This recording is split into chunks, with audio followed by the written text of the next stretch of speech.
Bismillahirrahmanirrahim. Alhamdulillah nahmaduhu wa nasta'inuhu wa nastaghfiruh. Wa na'udzu billahi min shururi anfusina wa min sayyiati a'malina. Man yahdihillahu fala mudilla lahu wa man yudlil fala hadiya lahu. Asyhadu an la ilaha illallah wahdahu la syarika lahu. Wa asyhadu anna Muhammadan abduhu wa rasuluh la nabiyya ba'dah.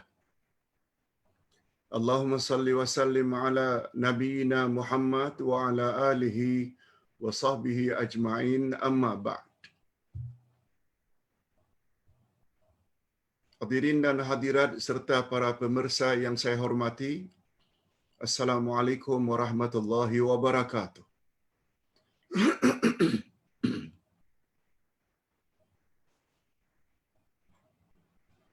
Alhamdulillah, kita bersyukur kehadirat Allah Azza wa Jalla.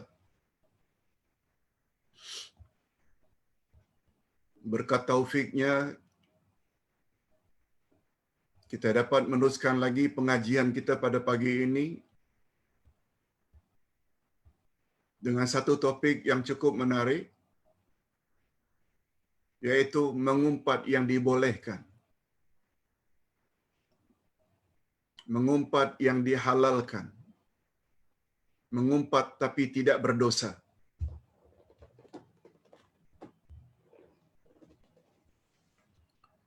Semua kita tahu bahawa mengumpat itu haram hukumnya.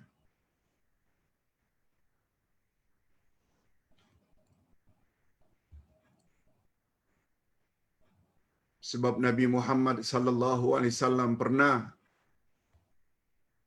bertanya kepada para sahabat, "Atadruna mal ghibah?" Tahukah kamu apa itu mengumpat? Ghibah dalam bahasa Arab artinya mengumpat. Setengah masyarakat, khasnya di Indonesia, menggunakan istilah menggunjing. Menggunjing atau mengumpat.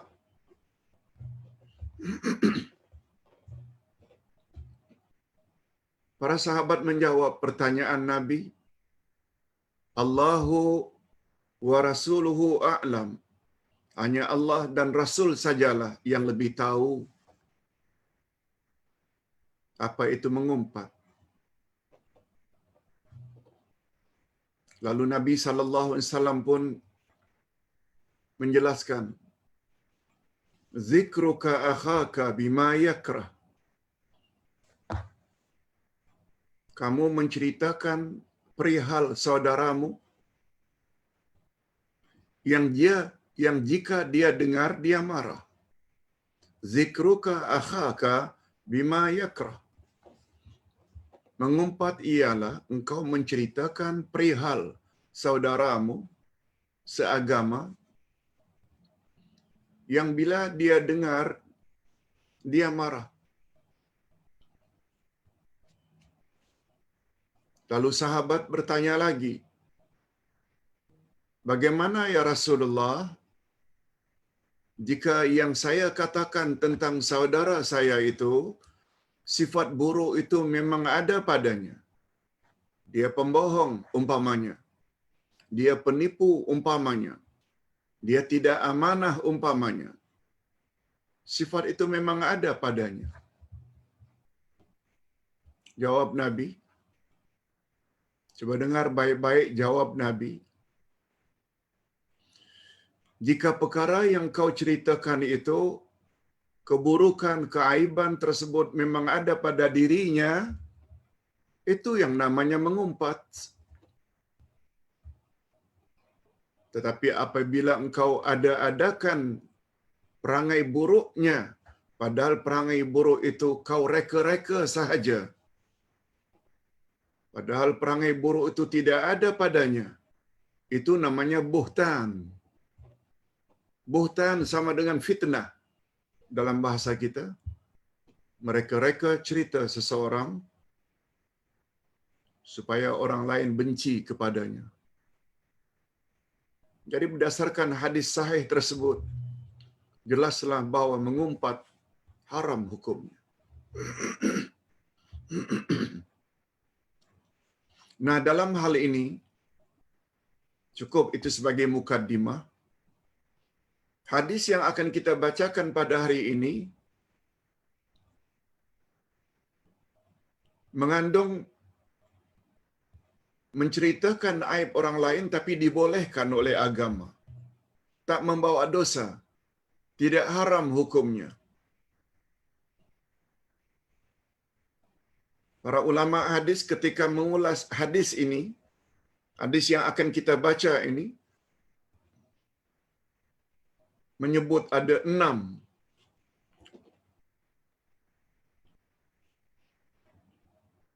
sebab atau perkara yang kita boleh mengumpat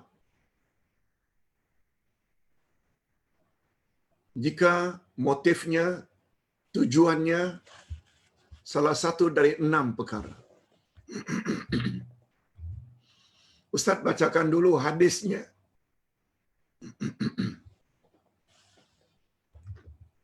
Bismillah.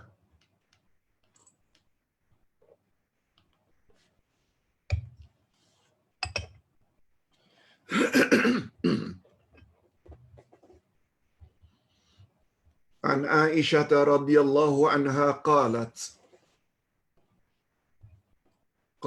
Hindun bintu Uqbah imra'atu Abi Sufyan ala Rasulillah sallallahu alaihi wasallam faqalat ya Rasulullah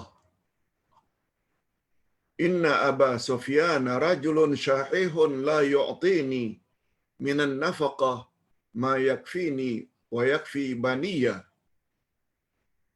illa ma akhadtuhu min malihi bighairi ilmi fahal alayya fi dhalika min junah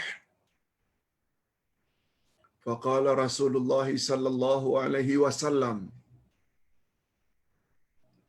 khudhi min malihi bil ma'ruf ma yakfiki wa ma yakfi banik muttafaqun alaih. Hadis sahih diriwayatkan bersama oleh Imam Bukhari dan Imam Muslim. Terjemahan hadis daripada Aisyah radhiyallahu anha. Kata Aisyah, Hindun bin Uqbah, isteri Abu Sufyan, masuk menemui Rasulullah sallallahu alaihi wasallam lalu bertanya, "Ya Rasulullah, sesungguhnya Abu Sufyan suamiku itu kedekutnya sangat kedekut, sangat bakhil, sangat lokek. Dia tidak memberi nafkah yang cukup untukku dan untuk anak-anakku. Kecuali jika aku ambil saja hartanya atau duitnya.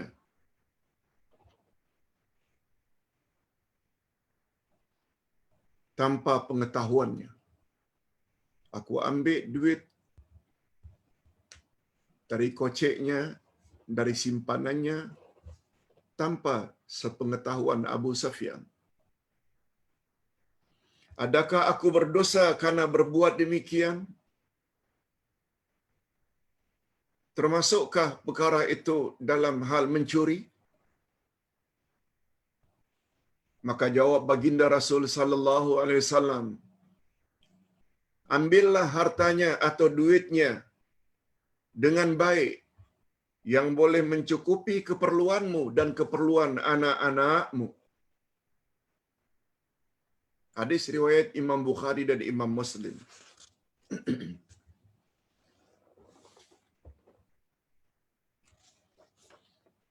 Okey. Itu baru namanya terjemah harfiah. Literal translation. Direct translation. Terjemah harfiah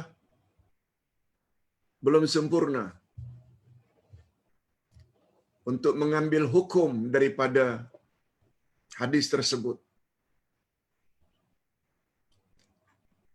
Untuk mendapat kesimpulan hukum dari ayat Quran atau hadis Nabi, kita perlu kepada terjemah yang satu lagi.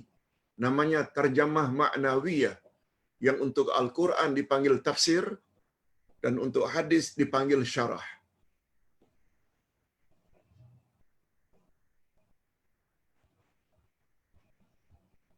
Nah, Ustaz buat secara ringkas, poin demi poin, syarahan hadis ini. Terjemah ma'nawiyah, kesimpulan yang dapat diambil ada 7. Kita baca dulu, satu demi satu, berdasarkan hadis dari Aisyah tentang Hindun binti Uqbah, isteri Abu Sufyan. Untuk pengetahuan kita,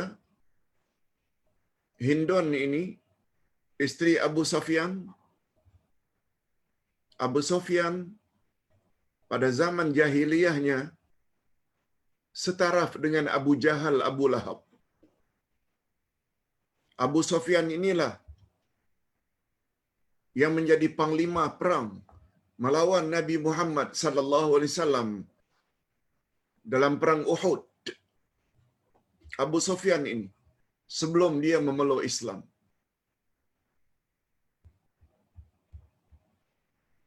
Istrinya bernama Hindun. Tapi dengan taufik dan izin Allah, kedua-dua suami isteri ini memeluk Islam.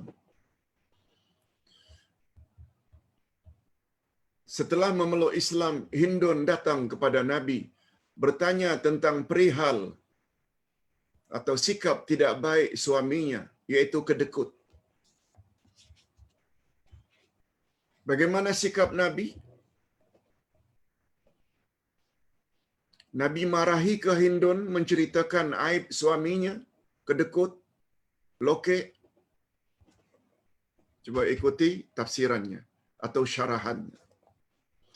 Para ulama mengambil banyak pengajaran dari hadis di atas. Banyak, bukan 1 2, tapi 7. Pertama, orang yang ingin mendapat fatwa dan orang yang teraniaya dibolehkan untuk menceritakan keburukan tentang orang lain yang ada kaitannya dengan perkara yang diminta fatwa atau penganiayaan tersebut. Perkara ini tidak termasuk ke dalam bab larangan mengumpat al-ghibah. Tetapi hal ini termasuk ke dalam salah satu jenis mengumpat yang dikecualikan. Maknanya dibolehkan.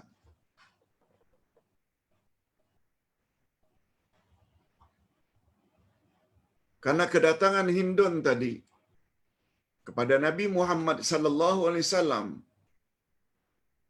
ingin mendapat fatwa boleh atau tidak mengambil harta suami.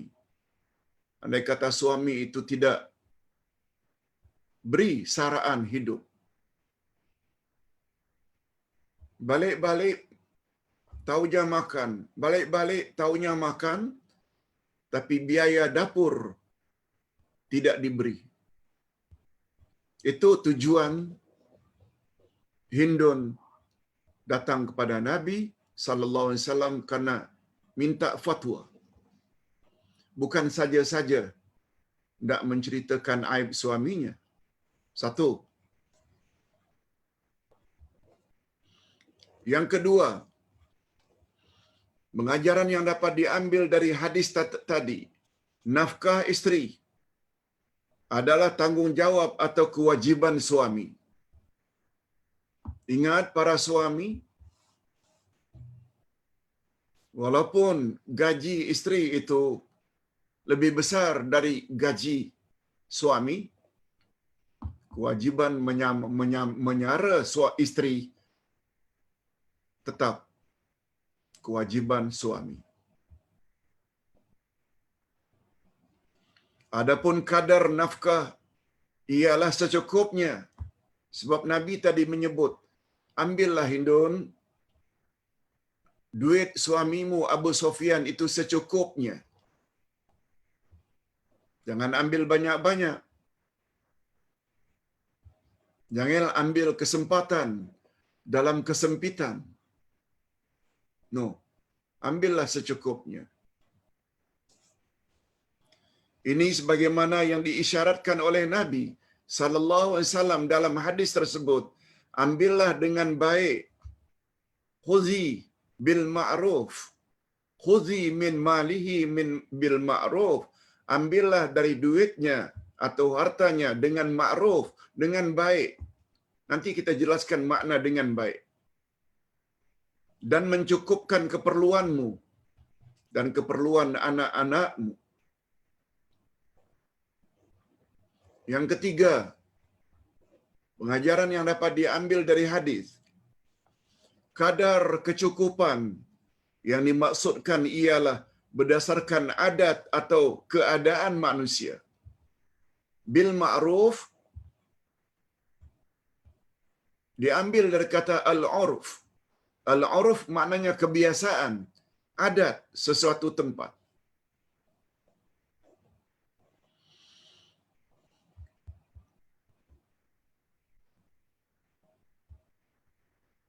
Kalau biasanya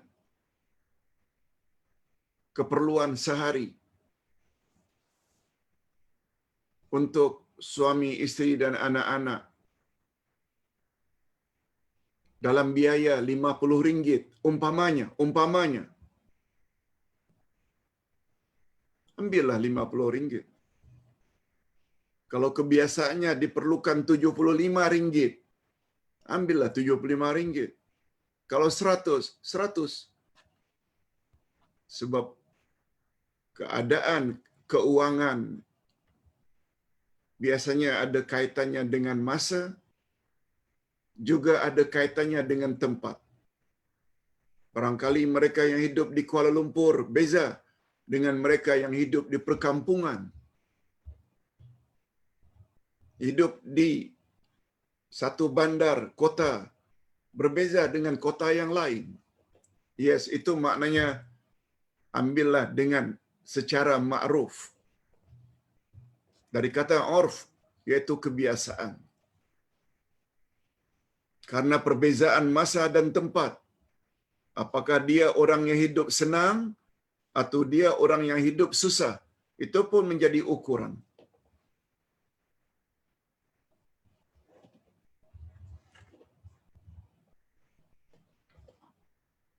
Yang keempat,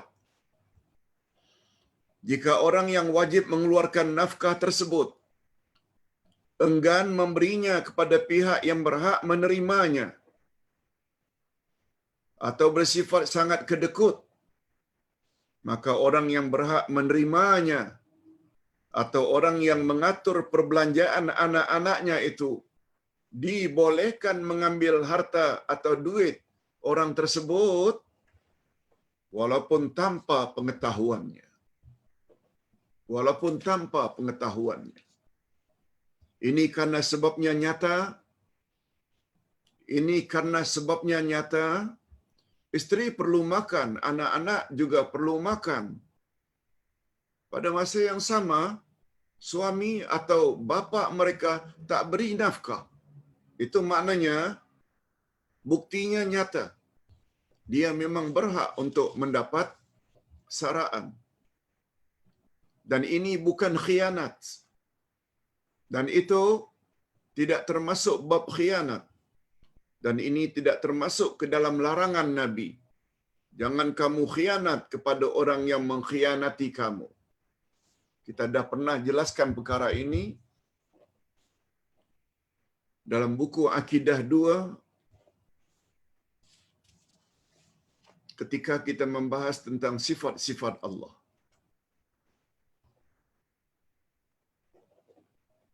Dia tidak termasuk bab khianat. Sebab dia mengambil harta dari suaminya dengan alasan yang pasti. Sebab dia memang layak mendapat saraan dari suami. Dan suami pula mampu. Tapi kedekut, na'udzubillah.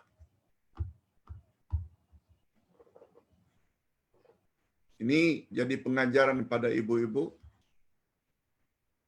Apabila ditakdirkan punya suami yang kedekut. Ini solusi dalam agama.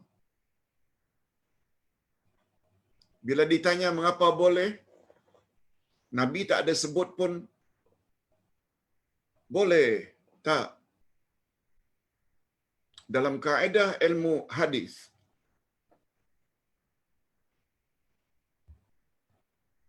yang namanya hadis itu ada 4. Perbuatan Nabi, ucapan Nabi, takrir Nabi, dan sifat Nabi.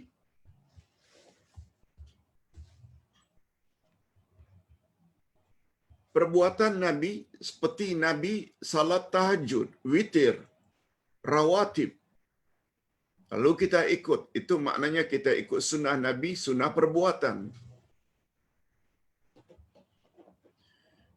Kita ikut apa yang Nabi ucap. Itu namanya ikut ucapan Nabi, ikut sunnah juga.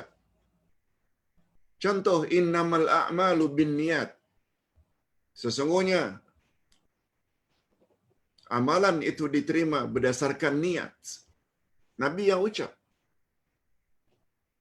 Nah, adapun yang takrir ini, yang artinya ketetapan Nabi. Definisi ketetapan ini ialah Nabi ditanya, lalu Nabi tidak menyalahkan orang tersebut. Atau Nabi melihat perbuatan atau ucapan para sahabat. Nabi diam, tidak memberi apa-apa komen. Itu juga termasuk ke dalam sunnah Nabi.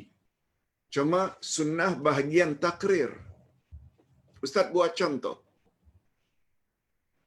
Pada suatu hari Nabi didatangi oleh sahabat. Sambil bertanya, "Ya Rasulullah, saya baru balik dari padang pasir.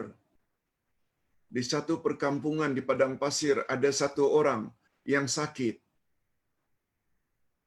yaitu ketua mereka. Lalu mereka minta supaya saya rawat.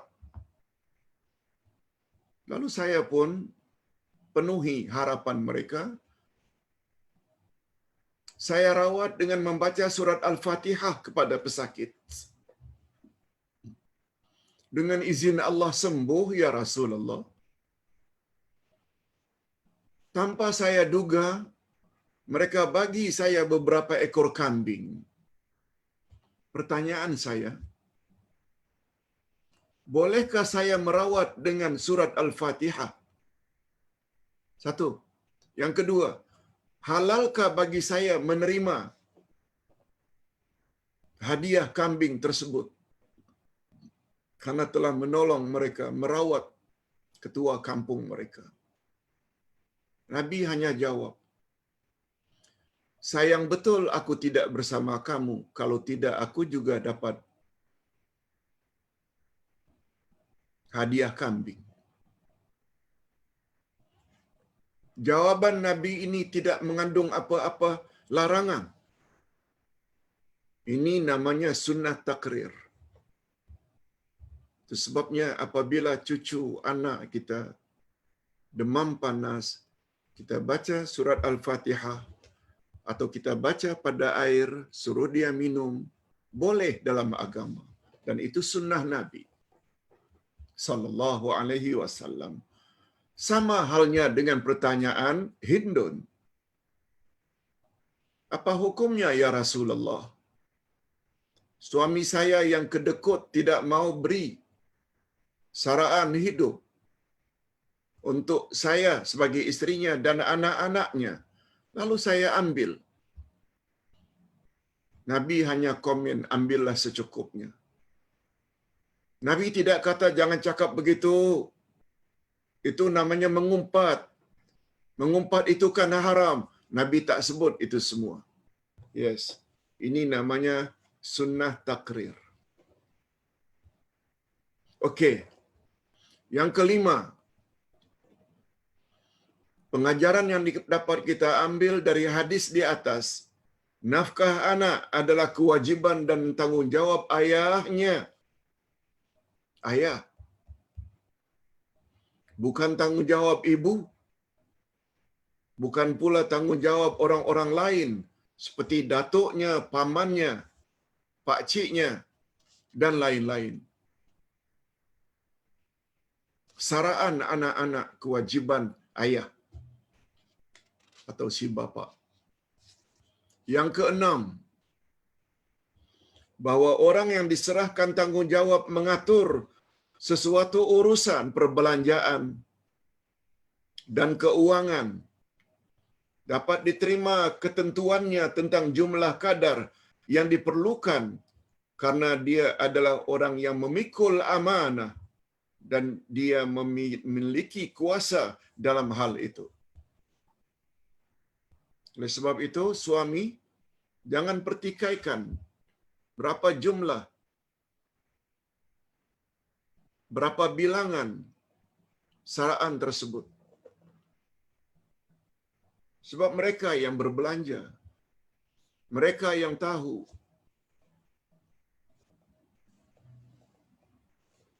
Begitu juga apabila seseorang berwasiat, bila aku mati nanti, abang atau adik, tolong jaga ya anak-anak saya. Wasiat. Saya ada harta. Nah, pergunakanlah sebaik-baiknya untuk saraan mereka. Ini orang yang diwasiatkan ini,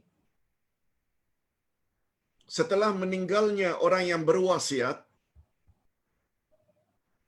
dia ada hak untuk mengambil harta peninggalan bapa mereka sesuai dengan kadar yang berpatutan. Jadi orang yang paling berhak menentukan kadar itu adalah orang yang diberi amanah. Yes, itu contoh yang lain. Yang ketujuh, terakhir, bahawa orang yang meminta suatu fatwa yang ada kaitannya dengan orang lain, jika orang yang ditanya atau mufti dapat menerima kebenaran perkara yang diajukan itu, maka tidak perlulah dimaklumkan perkara tersebut kepada orang lain. Lebih-lebih lagi, jika perkara tersebut dapat mendatangkan mudarat atau bahaya, sebagaimana persoalan yang terkandung di dalam hadis di atas, barangkali akan rosak rumah tangga Hindun jika aduan itu dimaklumkan kepada Abu Sufyan. Maksudnya, pertama kepada yang bertanya, dalam hal ini Hindun. Andai kata Hindun menggunakan istilah, ya Rasulullah, jika dalam kehidupan rumah tangga, A ayah, B ibu, C D, E F adalah anak-anak. Ternyata si ayah A tidak beri saraan hidup terhadap istrinya B dan anaknya C, D, E, F. Boleh tak B istrinya mengambil duit A, suaminya atau ayah anak-anak itu tanpa sepengetahuannya? Lalu Tuan Mufti menjawab, boleh. cara demikian adalah lebih baik tanpa menyebut nama suami. Kalau yang memberi fatwa itu sudah memahami hajat yang bertanya, itu adalah lebih baik. Begitu juga orang yang menjadi mufti tempat bertanya.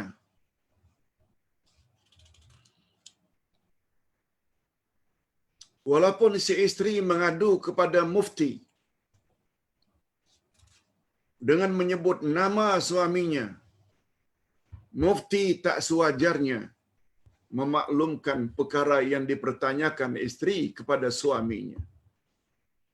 Yang tadinya tak tahu, sebab besar kemungkinan buruk padanya. Suami yang tahu, aibnya disampaikan kepada Tuan Mufti. Akhirnya marah, memukul isteri, dan barangkali sampai ke peringkat diceraikan. Kau telah memalukan namaku. Kecuali dalam keadaan yang terpaksa.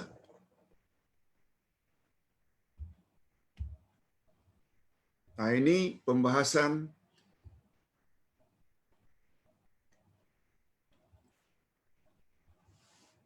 tentang fatwa yang sampai ke peringkat untuk mendamaikan, mau tak mau kedua belah pihak suami isteri mesti tahu. Ini nanti kita akan sebut 6 perkara yang dibolehkan mengumpat. Cuma andai kata kita tanpa menyebut sudah dapat jawabannya, tak payahlah kita sebut nama orang-orang yang kita sebut sifat buruknya. Nah, dalam hal ini bukan saja mufti,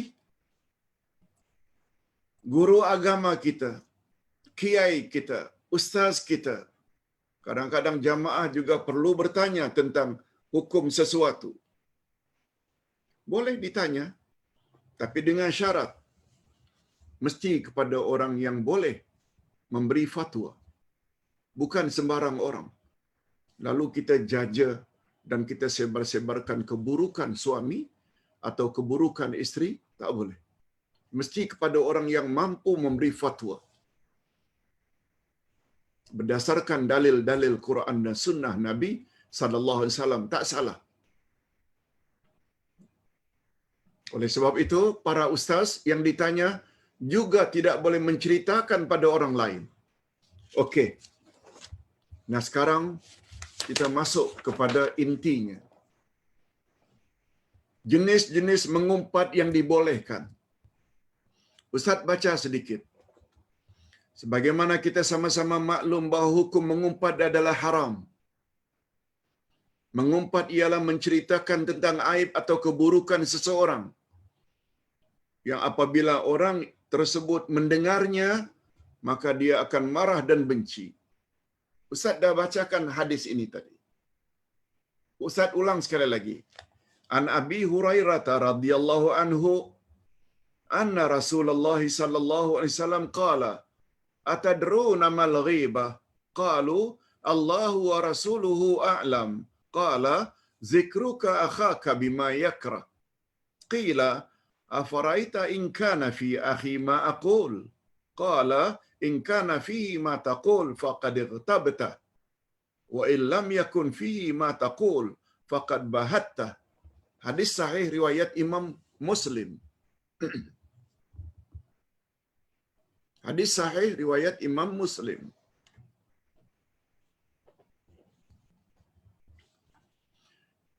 Terjemahan hadis dari Abu Hurairah radhiyallahu anhu katanya bahwa sesungguhnya Rasulullah sallallahu alaihi wasallam bersabda, maknanya bertanya kepada para sahabat, tahukah kamu apakah mengumpat itu?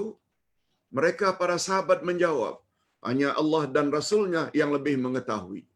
Nah, ini dikatakan adab.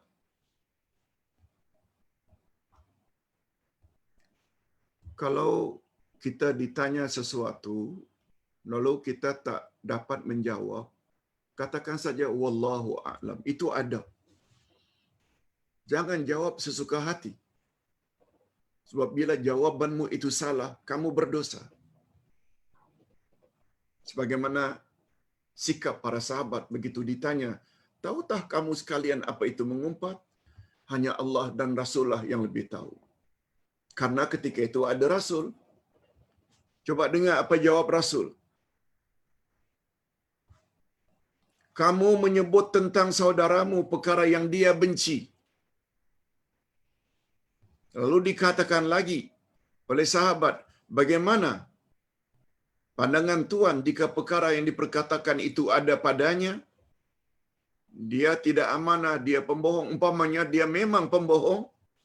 Rasulullah menjawab, jika ada padanya apa yang kamu katakan, itu yang namanya mengumpat. Dan jika tidak ada padanya apa yang kamu katakan, itu adalah buhtan atau fitnah. Jadi menceritakan aib seseorang, aib itu ada padanya atau tidak ada padanya, semuanya tak boleh. Kecuali ini, terhadap 6 perkara. Dalam hal ini Imam An-Nawawi, imam besar dalam mazhab Syafi'i, dalam kitabnya Riyadhus Shalihin, muka surat 580-584 berkata, ketahuilah bahwa mengumpat adalah dibolehkan atas sebab-sebab tertentu dan mengikuti lunas-lunas syarak, mengikuti ketetapan agama.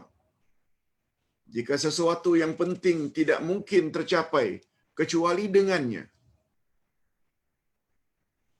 Mengumpat yang diperbolehkan oleh agama ada 6 jenis. Hasrat kita tak kesampaian kecuali dengan dia, maka dia hukumnya boleh. Ustaz buat contoh.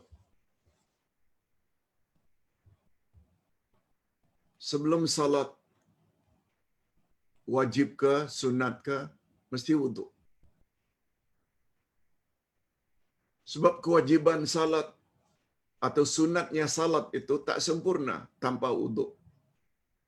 Maka wuduk adalah juga wajib. Ini yang dalam kaedah agama, ma la yatimmul wajib illa bihi fahuwa wajib.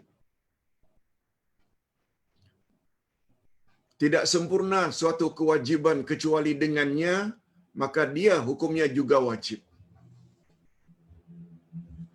Salat tanpa wuduk tidak sah, maka berwuduk terlebih dahulu adalah wajib. Itu maksudnya. Nah sekarang kita ada masalah.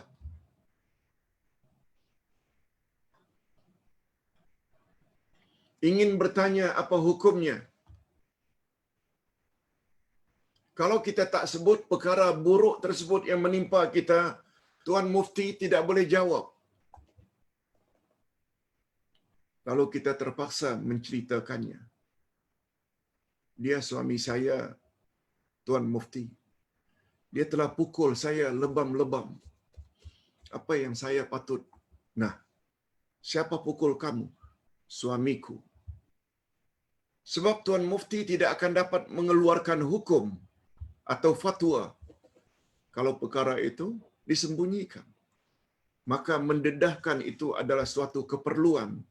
Itu sebabnya hukumnya jadi boleh.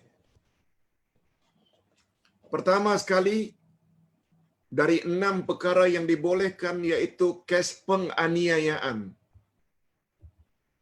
Kita baca.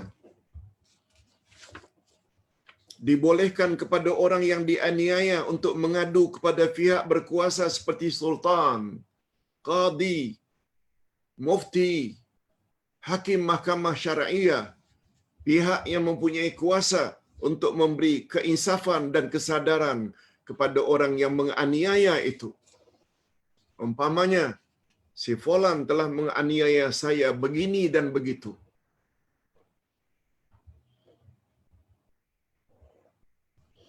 Orang yang dianiaya kadang-kadang terpaksa cakap perkara sebenar di hadapan mahkamah. Betulkah kamu dianiaya?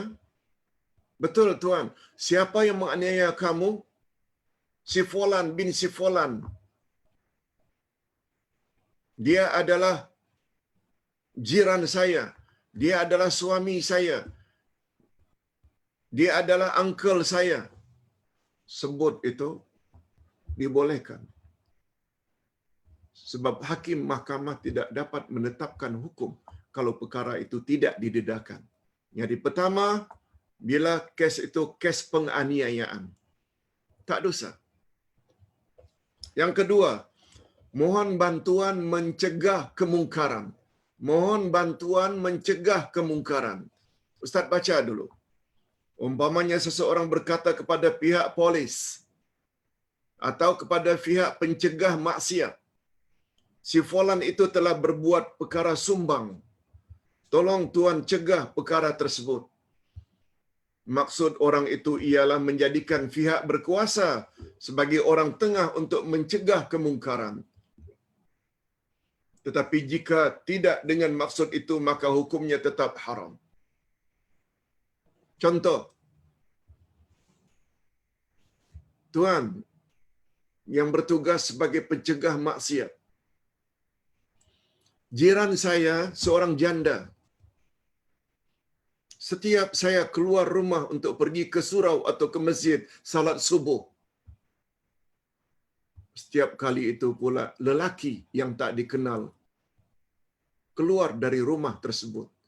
Padahal dia bukan ayahnya, bukan abangnya, bukan angkelnya, bukan anaknya. Perkara ini telah berlaku berkali-kali. Saya tak mampu nak tegur, nanti saya dituduh pula yang bukan-bukan. Tolong, Tuan sebagai pencegah maksiat, saya tak maulah dalam kampung ini terjadi perkara sumbang. Boleh hukumnya. Tuan, di taman saya ada satu rumah kosong. Tak ada penghuni untuk sekian tahun. Tapi malam-malam selalu saja ada yang masuk ke rumah itu. Saya bimbang. Anak-anak muda penghisap dadah gunakan rumah tersebut untuk mereka enjoy menghisap dadah. Datuk Polis, tolong tengok. Saya tak berani. Itu maksudnya mohon bantuan mencegah kemungkaran. Sebab kemungkaran yang berlaku di dalam masyarakat bila tak dicegah boleh mengakibatkan musibah tersebut ditimpa oleh Allah secara umum. Semua masyarakat taman tersebut akan menerima padahnya. Sebab kita tahu tapi kita tak mau cegah. Walaupun melalui tangan-tangan orang yang ada otoriti. Yes, menceritakan itu tidak salah. Dengan tujuan untuk mencegah kemungkaran berleluasa. Yang ketiga, minta fatwa. Ini ada kaitannya dengan pertanyaan Hindun tadi kepada Nabi Muhammad sallallahu alaihi wasallam. Umpamanya ia berkata kepada mufti atau orang yang dipercayai oleh boleh memberi fatwa atau kepada ustaz-ustaz tertentu. Ayah saya atau saudara saya atau suami saya telah menganiaya saya. Adakah dia boleh berbuat demikian terhadap saya? Bagaimana cara supaya saya dapat terhindar dari penganiayaannya? Perkara ini dibolehkan karena hajat. Nah, sebagaimana hajatnya Hindun tadi. Ingin tahu mengambil duit suami tanpa pengetahuannya dosa atau tidak? Kata Nabi, ambillah secukupnya. Hindun menceritakan keaiban suaminya. Bakhil, kedekut, bukan mengumpat namanya. Tetapi adalah lebih baik sekiranya dengan cara sindiran.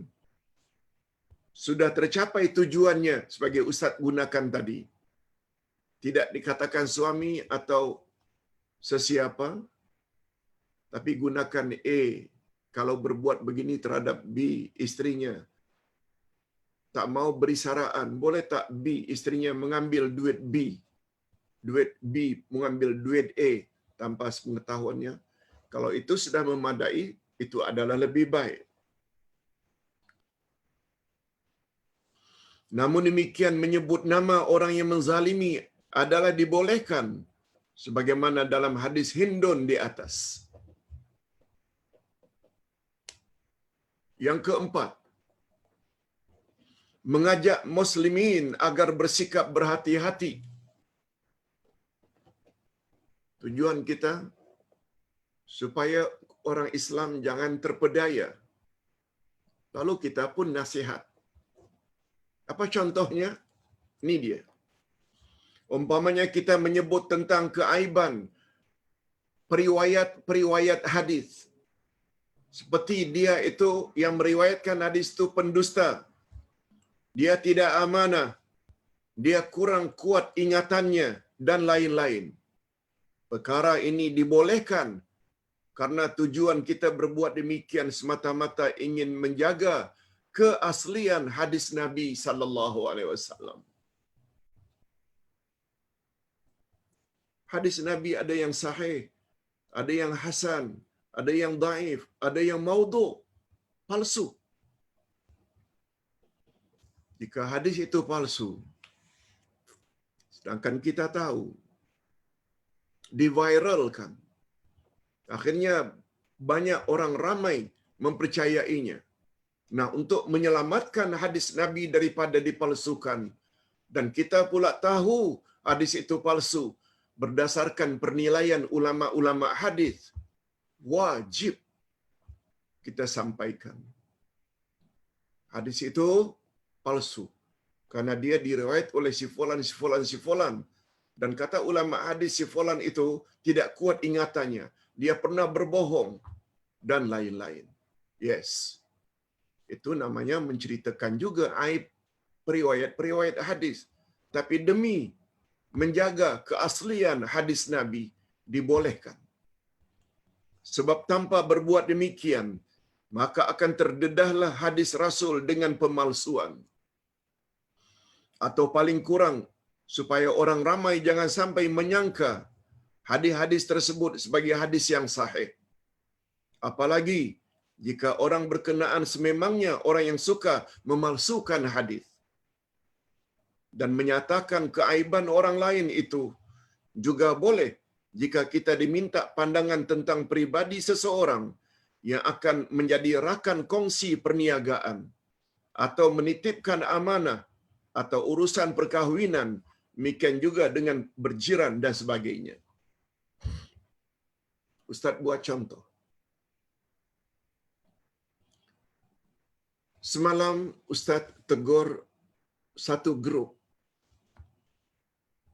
yang di dalam grup itu disebarkan satu hadis yang berbunyi, syurga rindu kepada 4 golongan. Pertama, pembaca Al-Quran.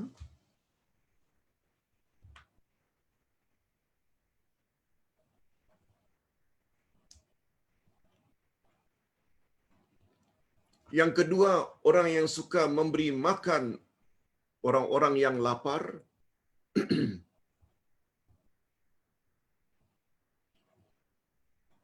Selanjutnya, orang-orang yang berpuasa Ramadan.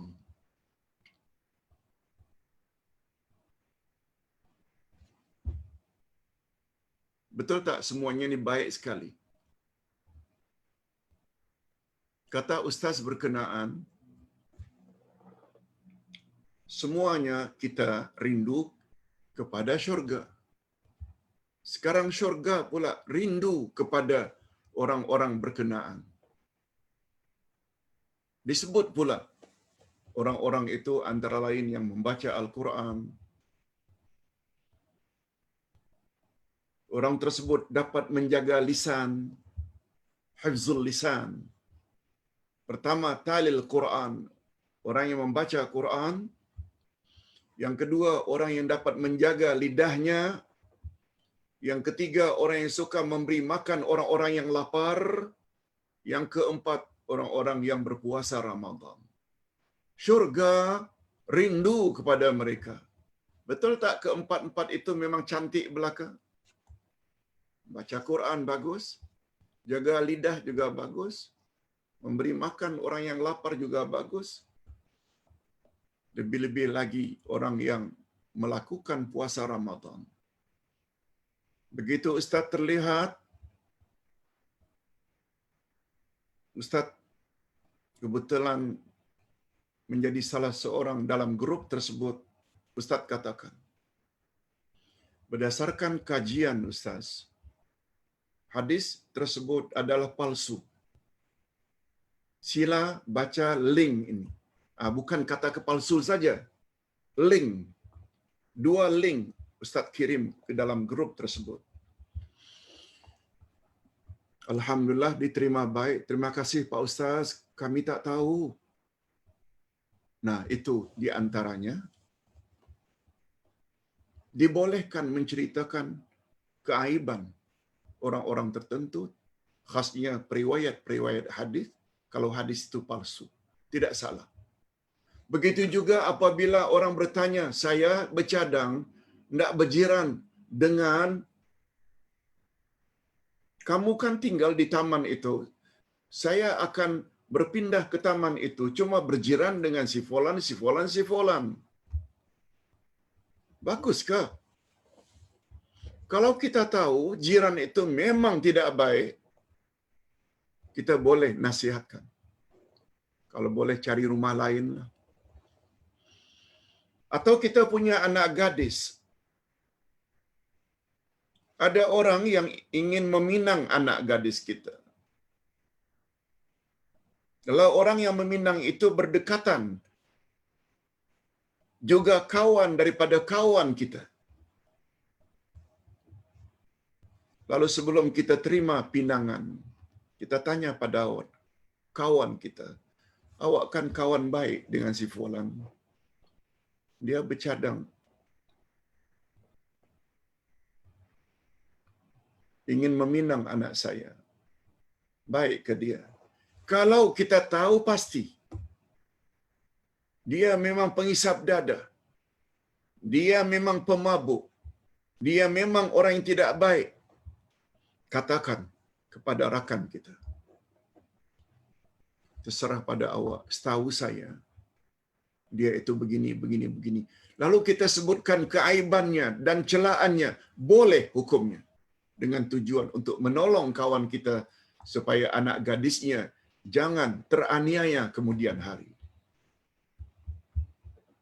Ya, bukan karena motif kita pun senang dengan anak gadis itu, bukan. Tapi yang kita ceritakan itu memang perkara yang sebenarnya. Motifnya karena ingin menolong kawan dan anak gadis yang akan dikawini. Okey. Yang kelima,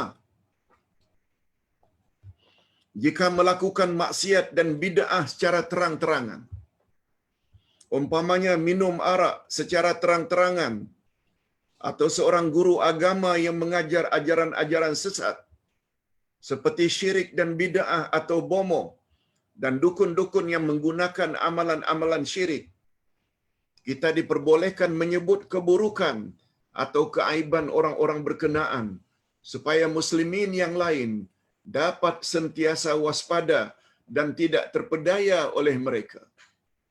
Tetapi dalam hal ini, kita tidak boleh menceritakan celah keaiban mereka yang lain, kecuali ada sebab-sebab yang lain membolehkannya berbuat demikian. Kalau Ustaz tahu bahwa si fulan itu mendakwa dirinya Rasul Melayu, Ustaz boleh sebut namanya sekali. Jangan percaya. Sebab dalam agama kita rasul terakhir adalah Nabi Muhammad sallallahu alaihi wasallam. Atau umpamanya satu tarekat-tarekat sesat yang mengajar begini, kita tahu bahwa ajaran itu bercanggah dengan ajaran Nabi Muhammad sallallahu alaihi wasallam. Kalau kita beritahu kepada masyarakat, jangan ikut, itu ajaran sesat. Sebagaimana Ustaz sebut dengan terus terang apa yang kita pelajari pada buku ini. Kesesatan Syiah, nanti kesesatan Khawarij, nanti kesesatan Mu'tazilah, Jabariyah, Qadariyah, Qadiani. Semua Ustaz sebut dalam buku ini. Ustaz yakin itu tidak berdosa. Karena ingin mengingatkan supaya jamaah yang Ustaz kasihi sekalian jangan sampai terpedaya dengan puak-puak tersebut. Tidak salah. Malah kita yang tahu wajib memberitahu. Ini namanya nahi mungkar. Nah, yang terakhir. Yang keenam. Sebagai tanda pengenalan. Andai kata seseorang dikenal dengan gelaran tertentu. Umpamanya Mamat Pincang, Mamat Timpang, Jali Sumbing, Enon Gendut, dan lain-lain, maka dibolehkan kita menyebut sifat-sifat tersebut, tetapi dengan syarat tidak dengan nada atau tujuan menghina atau merendah-rendahkannya. Andai kata orang tersebut sudah dapat dikenal tanpa mempergunakan gelaran-gelaran di atas, maka itu adalah lebih baik. Umpamanya orang datang ke kampung Ustaz, ke taman Ustaz, kampung Malaysia. Orang itu datang daripada Johor, Jambi. Tuan duduk di kampung ini ke? Iya. Anda apa? Boleh saya tolong? Saya datang dari jauh, Tuan. Dari Johor Bahru. Saya hendak cari di kampung ini orang yang bernama Mamat. Maknya sedang sakit. Dia dihubungi tak dapat. Atas sebab-sebab tertentu. Lalu saya ingin beritahu dia, jumpa dia. Kalau boleh hendak bawa dia. Maknya sangat memerlukan dia. Lalu kita pun bingung, Mamat yang mana satu? Kampung ini ni ada 5 orang Mamat.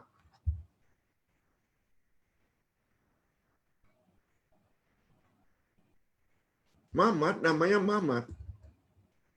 Lalu kita sebut. Dia dikenal dalam taman atau kampung kita Mamat Sumbing. Karena dia sumbing. Mamat gemuk. Karena badannya gemuk. Mamat kurus. Mamat pincang. Karena jalannya pincang. Ya. Yang saya maksud tu Mamat pincang. Mamat, tahu pincang? Pincang maknanya jalannya tidak lurus. Ya, Mamat itu. Tujuan kita menyampaikan itu semua karena pengenalan. Karena kesamaran, karena yang namanya Mamat terlalu banyak.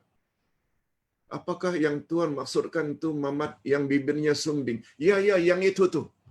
Tujuan kita bukan nak menghina, tapi sebagai tanda pengenalan. Hadirin dan hadirat. Ini dulu yang dapat Ustaz sampaikan. Mudah-mudahan ada jugalah manfaatnya. Ini tentu saja berita gembira kepada orang-orang yang suka mengumpat. Walaupun mengumpat itu haram, rupanya ada 6 tempat mengumpat itu dibolehkan. Tapi pastikan, dia termasuk salah satu dari 6 perkara tadi. Sebelum kita akhiri dengan doa, Ustaz ingin jelaskan sedikit tentang jawapan Ustaz pagi tadi yang sudah pun Ustaz kirim atau tim yang kirim kepada setiap grup dan ketua-ketua kelas tentang tips membaca Al-Quran.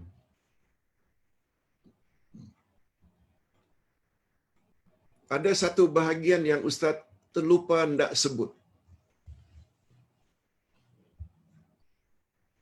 Kata seorang guru atau ustaz atau ustazah, tip membaca Al-Quran.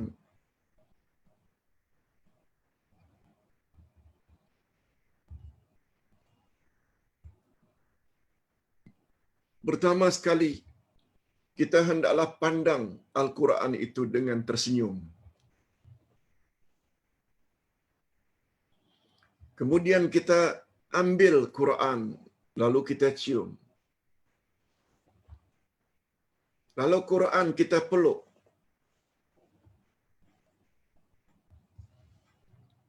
Tapi sebelum itu kita hendaklah ucapkan salam pada Al-Quran. Kita hendaklah berbisik-bisik dengan Quran, mengharap pertolongannya nanti di akhirat sebagai pemberi syafaat. Ustaz jawab,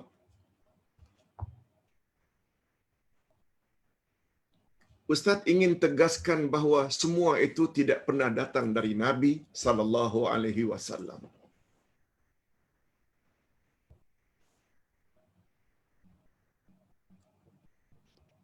Dengan memberi salam,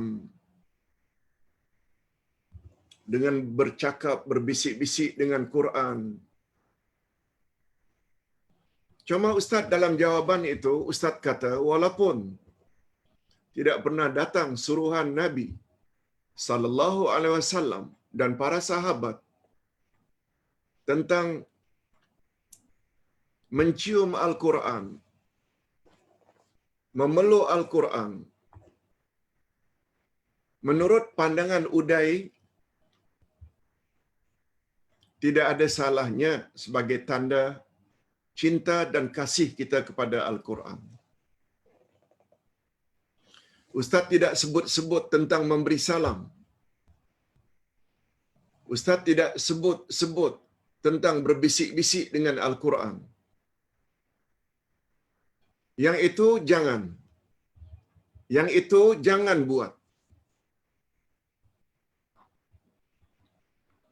Sebab dia nanti akan memberi peluang kepada pembuat bid'ah.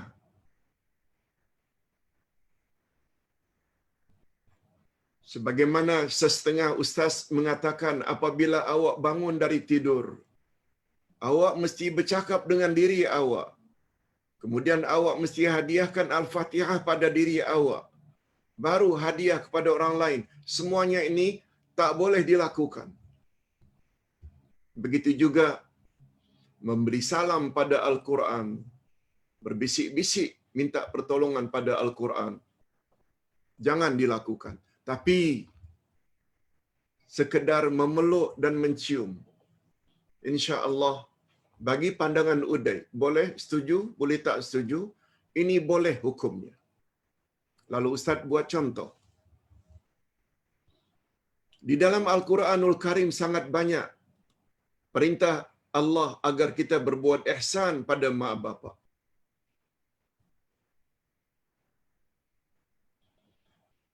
Ihsan maknanya berbuat baik pada mak bapak.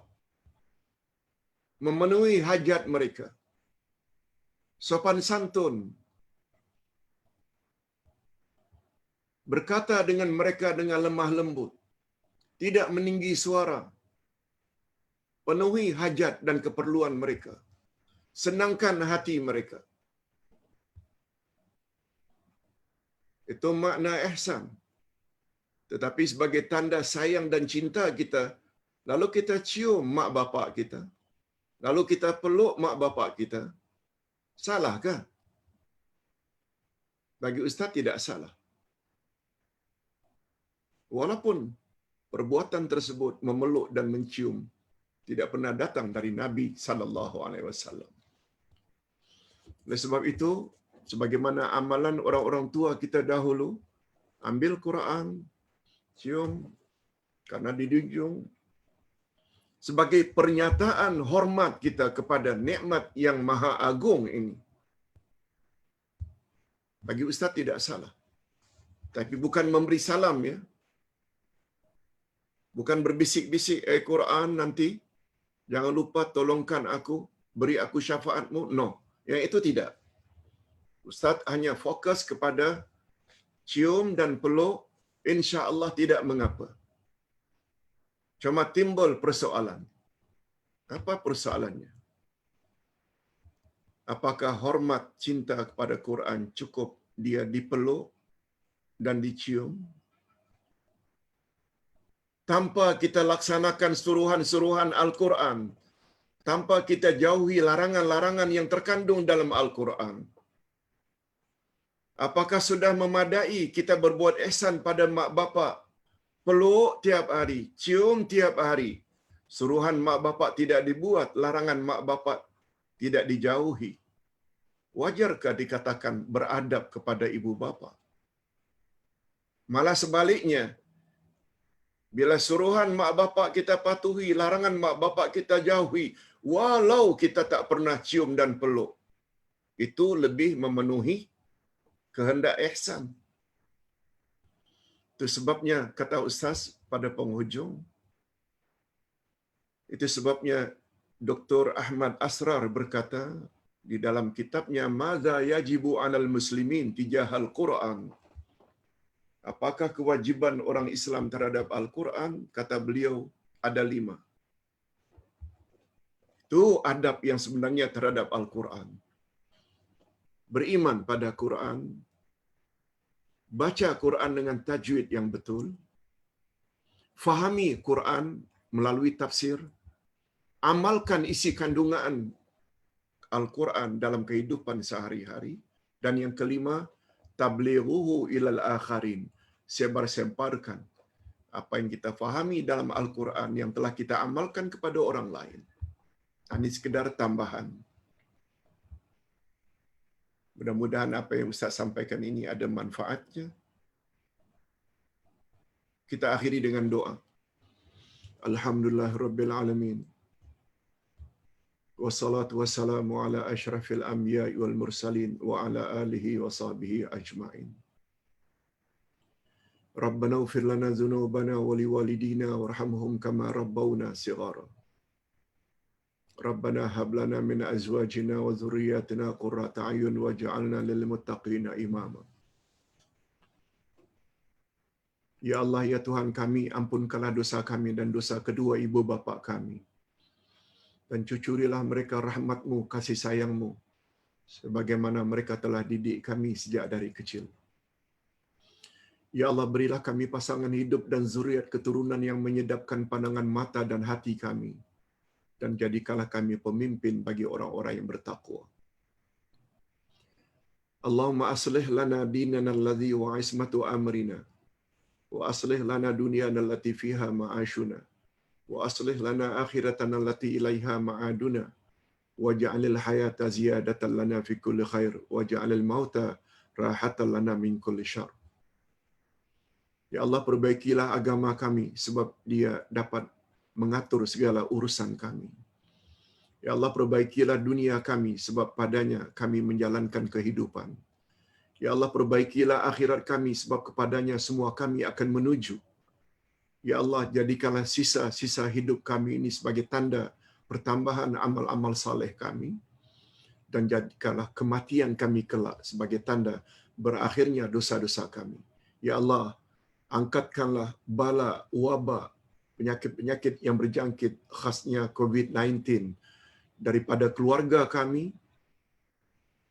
daripada kaum kerabat kami, dari negeri kami, Malaysia, Indonesia, Singapura, Brunei, Thailand, dan Saudi Arabia, sebab tidak ada yang dapat mengangkat dan menghilangkan COVID-19 kecuali hanya Engkau, ya Allah.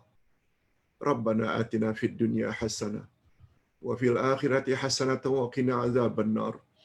Ya Allah, berilah kami kebaikan di dunia, yaitu jalan yang lurus. Berilah kami kebaikan di akhirat, yaitu redamu, ampunanmu dan syurga, dan hindarkan kami dari azab api neraka.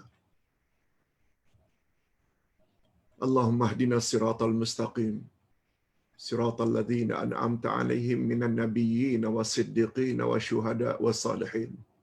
Ya Allah, tunjukilah kami ke jalan yang lurus, yaitu jalan orang-orang yang telah Engkau beri nikmat kepada mereka, yaitu nabi-nabi, siddiq-siddiq, syuhada dan salihin.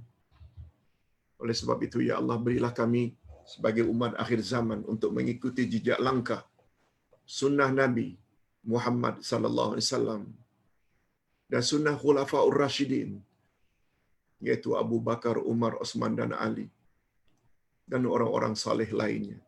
Wassallallahu ala nabiyyina Muhammad wa ala alihi wa sahbihi ajma'in. Subhana rabbika rabbil izzati amma yasifun. Wassalamun alal mursalin. Walhamdulillahi rabbil alamin. Subhanakallahumma wa bihamdik. Asyhadu an la ilaha illa anta astaghfiruka wa atubu ilaik. Assalamualaikum warahmatullahi wabarakatuh.